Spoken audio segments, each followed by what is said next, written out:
নমস্কার বন্ধুরা, লাবণী রান্নাঘরে আরও একবার স্বাগত জানাই তোমাদের সকলকে। আজ বানাবো রেস্টুরেন্টের মতন একদম চাউমিন। তার জন্য কিন্তু পুরো ভিডিওটা দেখতে হবে তোমাদের সকলকে। তো চলো বানিয়ে ফেলি চাউমিনটা। রেসিপিটা শুরু করা যাক। এখানে আমি দোকান থেকে কিনে নিয়ে আসা চাউমিন নিয়ে এসেছি ছোটো প্যাকেট। এখানে আমি 3 প্যাকেট চাউমিন ভালো করে গরম জলে সেদ্ধ করে নেব। আর এখানে দিয়ে দেবো আমি 1 চামচ পরিমাণ সাদা তেল, যাতে চাউমিনটা দলা না পেকে যায়। তারপর কড়াইয়ে বেশি করে সাদা তেল একটু গরম করে নিচ্ছে। এখানে গাজর, আলু, টমেটো, পেঁয়াজ, কাঁচা লঙ্কা, রসুন একদম পাতলা পাতলা কুচি কুচি করে কেটে নিয়েছি। এগুলো এখন সব কিছু ভেজে নেব। এখন আমি আলু, ক্যাপসিকাম, পেঁয়াজ, টমেটো, গাজর সব দিয়ে দেবো, আর রসুন দিয়ে দেবো এর মধ্যে।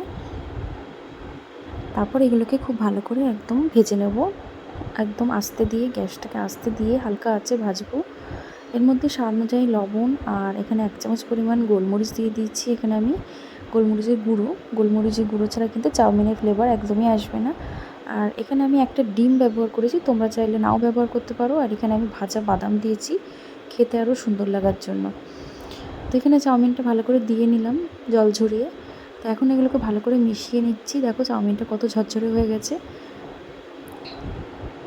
তারপর এখানে দিয়ে দিলাম 1 চামচ সয়া সস। আর এখানে কিন্তু আমি ভিনিগারটা স্কিপ করে গেছি, তোমরা চাইলে দিতে পারো। আমি এখানে ভিনিগারটা দিইনি, কিন্তু রেস্টুরেন্টে ভিনিগার দেয়, আমি দিইনি। আর এখানে দিয়েছি আমি অল্প একটু ম্যাগি মশলা, জাস্ট ফ্লেভারের জন্য।